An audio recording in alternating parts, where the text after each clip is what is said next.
ஓம் நமச்சிவாயா. அன்பு நேயர்களே அனைவருக்கும் வணக்கம். நாம் இப்பொழுது ஜூன் மாத கிரக நிலைப்படி ஜூன் மாதத்தில் என்னென்ன மாற்றங்கள், என்னென்ன முன்னேற்றங்கள் ஒவ்வொரு ராசிக்கும் பார்ப்போம். ஏன்னா ஜூன் மாதத்துல பார்த்தீங்கன்னா முக்கியமான கிரக பெயர்ச்சியான திருக்கணிதப்படி கால புருஷ தத்துவப்படி பாக்யாதிபதி சொல்லக்கூடிய குரு பகவான் அவர் 12 வருடங்களுக்கு பிறகு அவரோட உச்சம் பெற்ற பலத்தோட கடகராசியில் பெயர்ச்சி அடைகிறார் 2ஆம் தேதி. சரிங்களா? செவ்வாய் பகவான் அதாவது வீரம், வேகம், துணிச்சல் அனைத்து முயற்சிக்கும் ஒரு செயல்திறன் நம்ம ஒரு சக்சஸா கொண்டு போனோம்னா செவ்வாயோட துணை இல்லாம நம்ம பண்ண முடியாது. ஸோ செவ்வாய் பகவான் அவரோட சொந்த வீட்டிலே சொந்த ராசியில் மேஷ ராசியில் மூல திரிகோணம் பெற்று பலம் பொருந்தி ஆட்சி பெற்று இருக்கிறார்.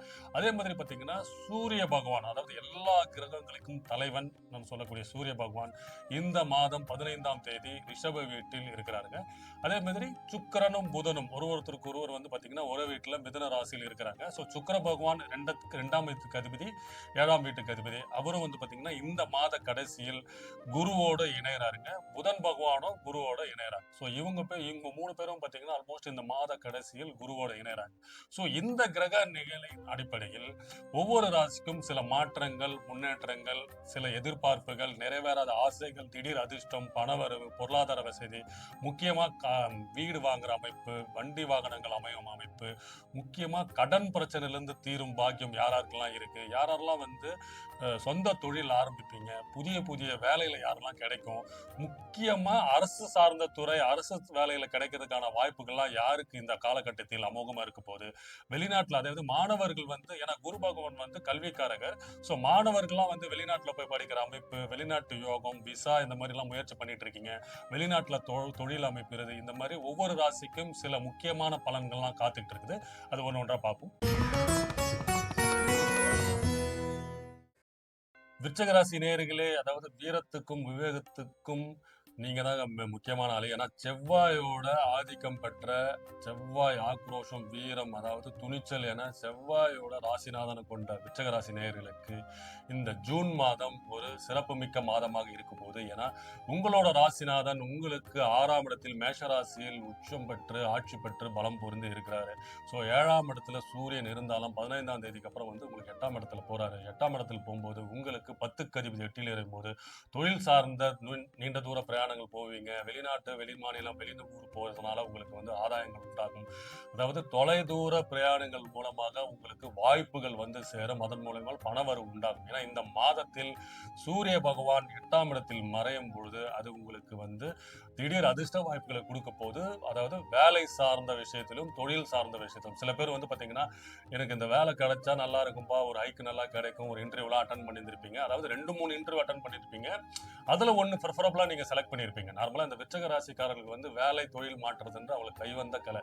இப்போ வேலையா இருந்தாலுமே சரிங்களா, இந்த டைமுக்கு ஒரு 45 வயசு 50 வயசுல இருக்கிறவங்களாம் ஒரு 10 கம்பெனி மாறி இருப்பாங்க.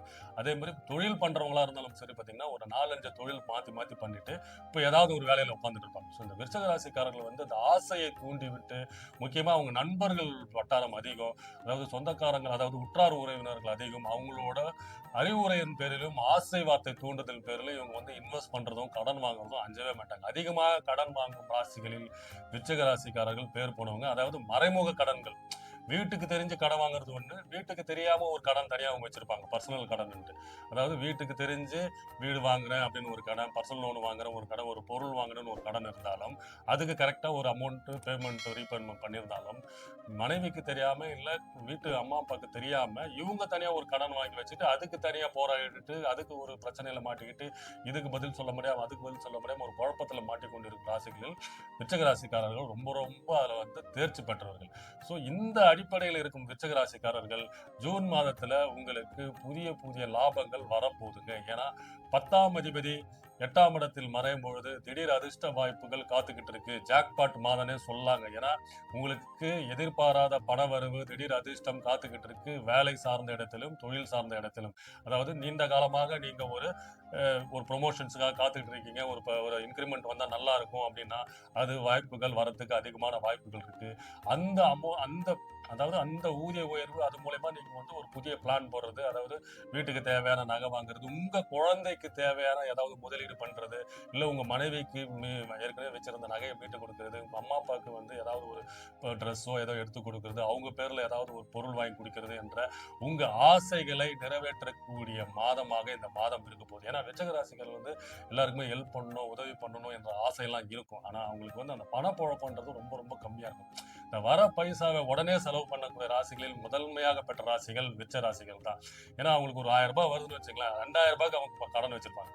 அந்த மாதிரி அமைப்பு கொண்ட விருச்சிக ராசிக்காரர்களுக்கு இந்த மாதம் உங்க காட்டில் மழைனே சொல்லாங்க. உங்களுக்கு எதிர்பார்த்த பணவரவு அதிகரிக்கும், பொருளாதார வசதி மேம்படும். அது மூலயமா உங்க துணைவியரின் சப்போர்ட் உங்களுக்கு கிடைக்கும். ஏன்னா அவங்களோட ஆதரவு இல்லாம உங்களால நீங்க ஜெயிக்கவே முடியாது. ஏன்னா நீங்க விருச்சிக ராசியில செவ்வாய் ஆதிக்கம் பெற்றிருந்தாலும் உங்களுக்கு என்னன்னா நார்மலா வந்து நீங்க வந்து நீர் ராசி, பெண் ராசி. அதனால உங்களுக்கு வந்து பெண்களோட ஆதரவு முக்கியமா விருச்சிக ராசிக்காரங்கலாம் பாத்தீங்கன்னா மனைவியோட ஆதரவு சப்போர்ட்டோட தான் அவங்க வந்து ஜெயிக்கவே முடியும். அவங்க இல்லைன்னா அவங்களாம் ஜெயிக்கவே முடியாது. அதனால எப்பவுமே உங்க மனைவிக்கு ஆதரவோட கூட இருந்து சப்போர்ட் பண்ணுங்க. ஏன்னா அவங்களோட ஒத்துழைப்பு, ஏன்னா நீங்க சிவசக்தி யோகம் பெற்ற ராசி. ஸோ மனைவியோட சப்போர்ட் இருந்தால் தான் நீங்க ஜெயிக்க முடியும். ஸோ அதன் அடிப்படையில் இந்த மாதம் இப்போ நீங்க மனைவிக்கு உங்களுக்கு தேவையான காசு வசதி, பொருளாதார வசதிலாம் வரப்போகுது. அதன் மூலயமா உங்க வீட்ல வந்து அமைதியான சூழ்நிலை பண்ணுவீங்க. குடும்பத்தோட இன்ப சுற்றுலா போறது, இல்ல சும்மா ஏதோ ஒரு கோவிலுக்கு போயிட்டு வரும், ஒரு 2 நாள் ஒரு ட்ரிப்னாச்சும் போயிட்டு வரதுக்கான அமைப்பெல்லாம் இந்த மாதம் இருக்கும். முக்கியமா 8ஆம் இடத்தில் உங்கள் 10ஆம் அதிபதி மறையும்போது புதிய வாய்ப்புகள் உங்களுக்கு தேடி வரும். அதை யூஸ் பண்ணீங்க. எப்பயோ யாரோ ஒருத்தர் சொல்லியிருப்பாங்க, அவங்க திடீர்னு கூப்பிட்டு, "சார் நீங்க வாங்க எனக்கு ஏதாவது பண்ணி கொடுங்க, உங்களுக்கு இவ்வளோ அமௌண்ட் தரேன்ற" மாதிரிலாம் கூப்பிடுவாங்க. ஸோ அதிகமான வாய்ப்புகள் வர மாதமாக இருக்குது. அதன் வாய்ப்புகள் மூலயமா பொருளாதார வசதி கிடைக்கக்கூடிய மாதமாக இருக்க போகுது. உற்றார் உறவினரின் சப்போர்ட்டோட, முக்கியமா உங்க துணைவியாரின் சப்போர்ட்டோட இந்த மாதம் உங்களுக்கு சிறப்பு மிக்க மாதமா இருக்க போகுது. கடன் பிரச்சனை தீரப்போகுது. புதிய வாய்ப்புகள் உங்களை தேடி வரப்போகுது. ஸோ இந்த மாதம் உங்களோட குலதெய்வ அனுகூலத்தோடு இந்த மாதம் உங்களுக்கு சிறப்பு மிக்க மாதமாக இருக்க போகுது. புதிய புதிய முயற்சிகள்லாம் வெற்றி அடையக்கூடிய மாதமாக இருக்க போகுது. அதிர்ஷ்டமான எண் 9, நிறம் வந்து மஞ்சள், கிழமை வந்து செவ்வாய்க்கிழமை முருகர் கோயிலுக்கு போயிட்டு வாங்க. முருகன் அருளால் உங்களுக்கு அனைத்து வாய்ப்புகளும் கிடைக்கப்பெற்று வெற்றி மேல் வெற்றி பெறுவீர்கள். வாழ்க வளமுடன். வணக்கம்.